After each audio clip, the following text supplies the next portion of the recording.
What's up, guys? So just got in doing some competition training here on the mats, and during a lot of our training in the evening, our classes are mixed up where we have everything from white belt to black belt on the same mat together.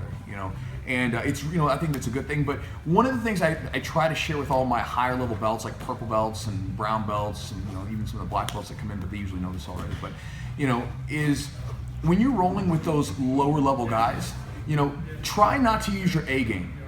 And the reason being is because we all have weaknesses, in our games, and you don't want to just roll with the lower guys and just smash their face into the mat and choke them unconscious, right?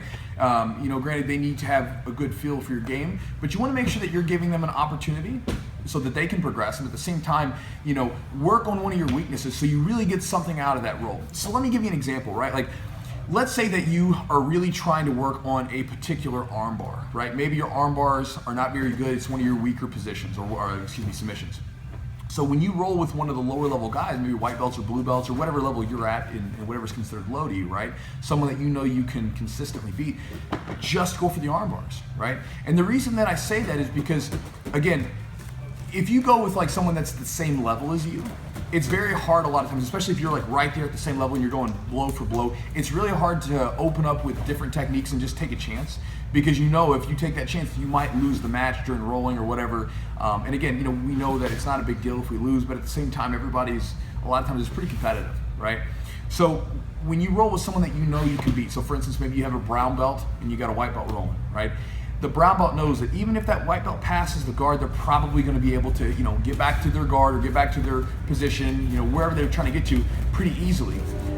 And at the same time, if they're working on one of their weaker weapons, let's say again the arm bar, if they're trying to work on that arm bar that they're not very good with, they're working on a weakness of theirs, they're building it up, and at the same time, they're giving their partner in the lower belt a chance to engage and develop their game as well. And so this is something I've done a lot because, as an instructor of black belt here, a lot of times I roll with lower level belts, and it's something that I've done that helps me stay sharp, because I'm always developing new weapons in my game personally. And since I've still been able to be successful, in competitions and everything else. So again, I hope that helps you guys. If you're a high level belt, try to work on your weaknesses when you're rolling with lower level guys in your gym. All right, thanks guys. What's up, brother? You good, all right? Yeah. Everything all right, man? Yeah.